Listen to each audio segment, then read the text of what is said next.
I'm reviewing through this and I see a presentation on the deep well injection over at the Heart of Florida landfill.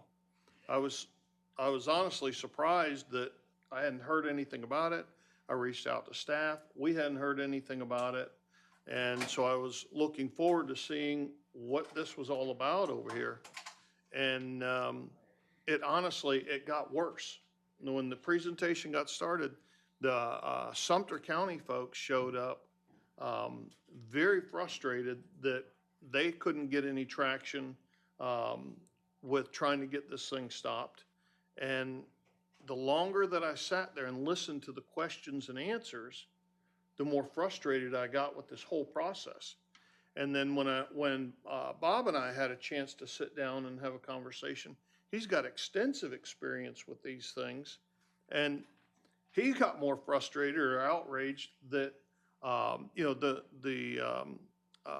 that it had even gotten to this point where they're already constructing a well. Let me walk through it. Of course, I won't go through the whole leachate thing. I did reach out to Ken Cheek and asked him about how we treat it. Citrus County's doing it the way that it should be done. It's collected, the ground is protected, it's collected, it's piped to our treatment plants, our water treatment plants. And I think, Ken, I don't want to put words in your mouth, but he said treating that stuff is about 5 times more difficult than it is to treat wastewater. So the plan over there is to build this pipe. Starts with a very large pipe and then ultimately ends at 2,500 to 3,000 feet down. It ends in a 15-inch diameter pipe where the plan is, rather than treating the 1 million gallons a month that they do right now, I believe they haul it off. I'm not sure. I think they truck it. But instead of trucking it, they're going to pump it down into the ground, down below the upper and lower Floridan Aquifer. Step 1 is to build this exploratory well, which they've already gotten permission for that. Step 2 is once it's completed, then they gather data, they do their testing, and they go to DEP for their final permit to begin pumping this down there. Commissioner Kennard, I'm Yes. sorry, who gave them permission to get it started? You said they already had permission. Yes, I believe that's DEP. I think that's who they had to, I know they have to go through DEP to get this last phase of it. But again, it's roughly $1 million a month. And once they start pumping, they only have to be inspected a minimum of every 5 years. And so this thing starts pumping month after month. And DEP has told one of our elected officials that it's the leachate, when it's pumped down there, isn't treated. I assume that they at least treated it, but they just start pumping this stuff untreated down there. During the presentation, the gentleman that presented to us, and to his credit, he knew this stuff very well, had been involved in these injection wells down in South Florida. He was not involved in this project at all. He was just there to explain it nicely to the board. Well, he talked about this current down there, and he didn't know. I asked, I said, well, there's a current. It's beginning someplace and terminating someplace. Where is it? Where's the terminus at? And the answer was, well, we don't really know. The current flows from east to west down there. So we would assume that it ends up, out in the Gulf of Mexico someplace, or Gulf of America someplace. And I don't think it was me that asked. I think somebody else asked, well, how fast is it moving? And he said, well, we don't really know how much of a current there is. There's just not that much data down that deep. So we're going to pump this stuff 1 million gallons a month through the upper Floridan, through the lower Floridan, only have to test this untreated stuff in this well every 5 years, and we really don't know where it's ending up. So needless to say, when Bob and I sat down and had some conversation, he's got photos from an injection well that he was involved with out in Hawaii that has just created tremendous environmental damage on the reef. And while we're sitting there, he said, Bob, and I don't want to put words in your mouth either, but I think it's factual. He said, most of these things are built along the coast in South Florida. Now, I don't know what the reasoning for that is, other than they can get it out into the Atlantic or the Gulf and nobody worries about it then. But to have one built in the center part of the state is unusual. And when you look at the presentation that I've got in there for backup, the slide that they've got in there that shows existing injection wells, um, the majority of them are all along the coast. One last thing, and I'll shut up about this. Midland, Texas, which he brought to my attention.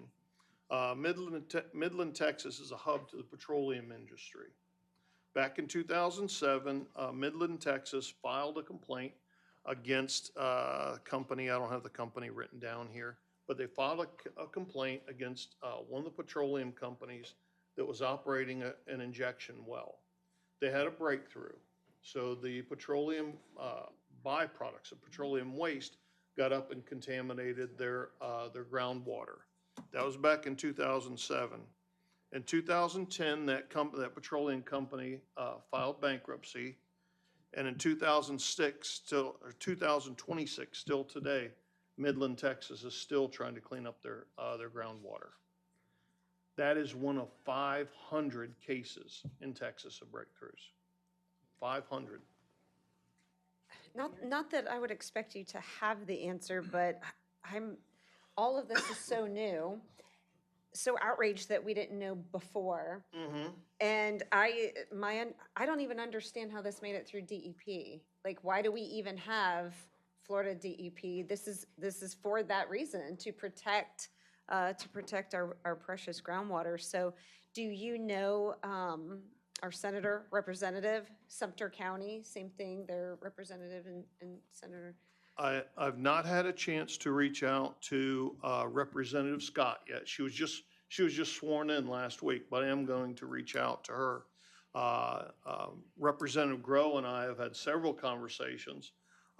Again, I hate that he's not here, and I certainly don't want to speak for him, but I think it's very safe to say that he is strongly opposing this, and if he hasn't already, is going to make his position known to FDEP about this.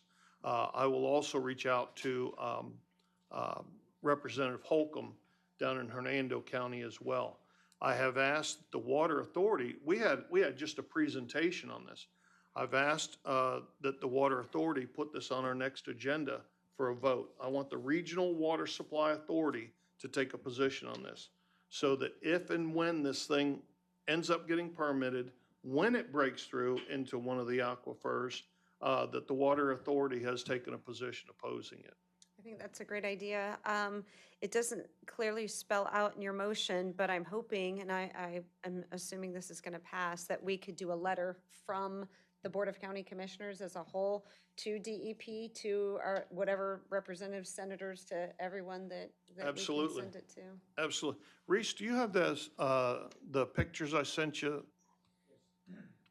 There's just two pictures, and this is from out in Hawaii. This is a reef before and after their leachate hit the coral reef out there that Bob had shared with me.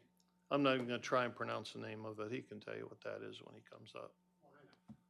But it's pretty remarkable difference and this is, that's from a sewage treatment plant, correct?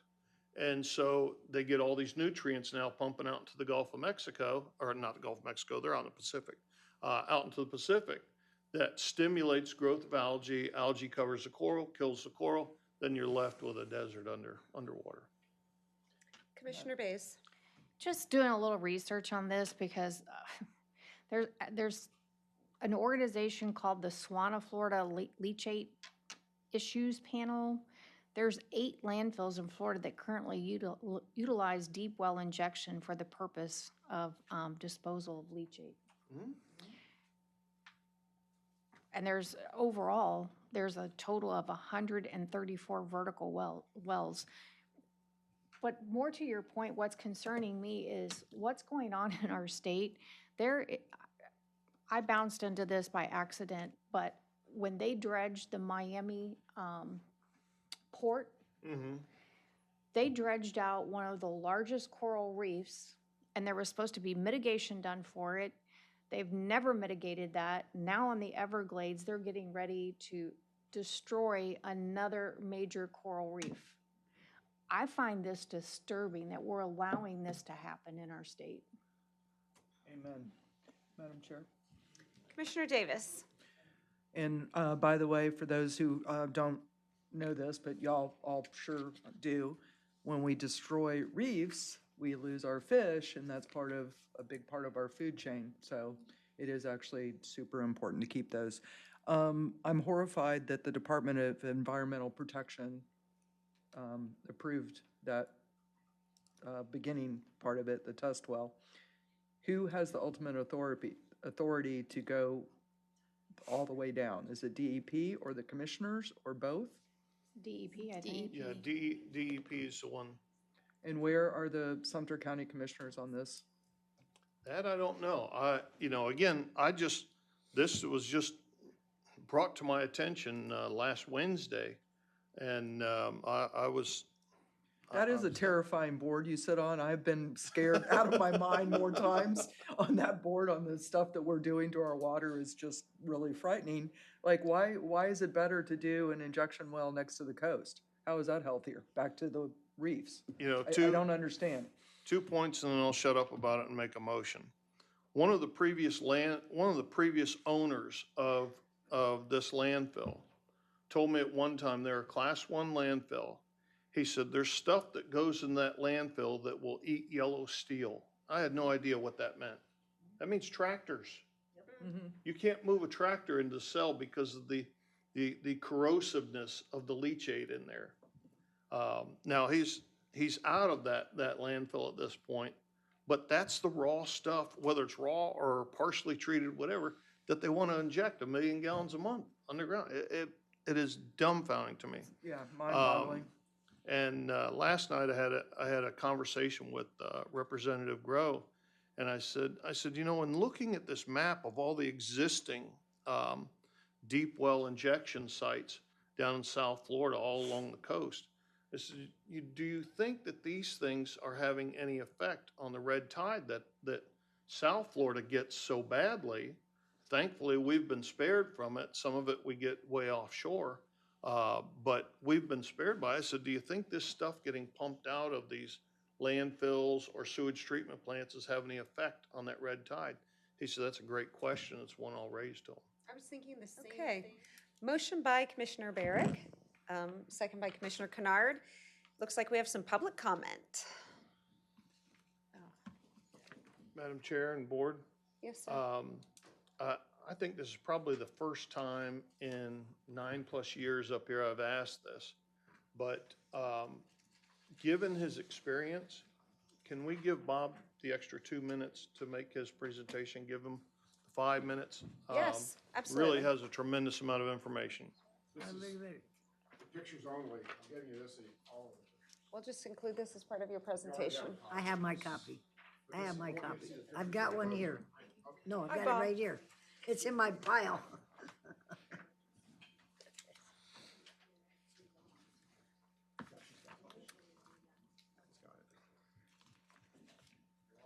SCADA Bob, Floral City. This is certainly quite unexpected, and it's a last-minute thing when Jeff brought it to my attention.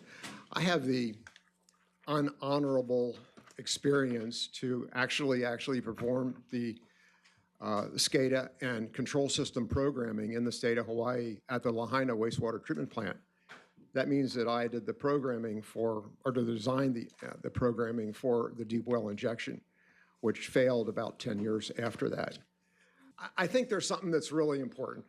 The pictures you saw was from a wastewater treatment plant. That was high nitrogen. Okay, the 130 wells in Florida are along the coast. The one that's the furthermost in the center of Florida is in Ocala. If you look at the hydrology of Florida, the aquifer and most of the water resources are in the center of Florida, flowing outward to each coast. So the ones along the southern coast are mostly wastewater treatment facilities. However, there's 5 or 7 of them are deep well injection. So for all of our education, I think it's important that you know the difference between high nitrogen wastewater versus a deep well injection from a landfill. So on the photos I just gave you, the photo on the first page is one of the 4 deep well injections from a wastewater treatment plant. And that's the one that I had the privilege of working on, unfortunately. Leachate is probably one of the most uncontrolled concoctions of a chemical created by mankind. And I mean that because we don't know what it is. It is a concoction of unbelievable chemicals. It's a result of the collection of everything which is undesirable by mankind and settles at a liquid into the bottom of a landfill. That's what it is. I'd like you to take a look at the second page, and I gave you, there's a lot of different breakthroughs. Breakthrough is when it goes outside of the casing, and then it starts to come back up. Eventually, it could work its way all the way to the surface. In our case, 3,000 feet down, it's going to work into the aquifers above it. There's about 4 or 5 levels of our aquifer at different areas. The second page is mainly some of the more historic ones. The one that in 1990, there were 20 municipal breakthroughs in Florida. 20 of them broke through in Florida in 1990. So let's focus on leachate. I want you to look at the third page, and you have a graph. This lists all of the main categories of chemicals that are found in leachate. So there's a little bit of a chemistry class here. Heavy metals, inorganics, iron and zinc, ammonia, phosphorus, and sulfate, acids, and 2 different types of acids. But here are the 3 I want to talk about, because the last 3, to me, are extremely harmful to mankind. Aromatic hydrocarbons, that's like your gasolines, your benzene, the toluene, ethylbenzene, and xylene. Phenols, pesticides, and polyethylene, and PCBs and dioxins. These are all found in various quantities in leachate. So look at the next page here, and here's the heart of what I want you to walk away with. This concoction of chemicals causes cancer, serious cancer. Benzene, strongly linked to leukemia. Ethylbenzene, lung, liver, and kidney cancer. Toluene and xylene, toxic to the central nervous system. Pentachlorophenol is carcinogenic to humans. It's a wood preservative. BPA, which is biphenyl, ovarian or breast cancer, and non-Hodgkin lymphoma. Polychlorinated biphenyls, or PCBs, malignant melanoma. And it also promotes the growth of existing tumors. Can you just wrap it up? I got 1 minute. Go ahead, Two wrap it more. up. Pesticides. In general, pesticides are classified as hazardous. Glyphosate and then maltodextrin and diazinon, also carcinogenic. At the very last picture, you have a QR code, and I put that in there because I want you to appreciate the excellent responsibility that Citrus County has and the design and the investment we made in our expansion cell 4A. This is a video I made of the entire construction of it and the great expense of the lining. Why is the lining so important? Why did the county spend so much money designing cell 4A? Is to protect it from the leachate getting into the aquifer. So if you have a chance, take a look at that video. It's a wonderful video, and I congratulate all of you and everyone on the staff for building cell 4A because it keeps all of these carcinogens out of our drinking water.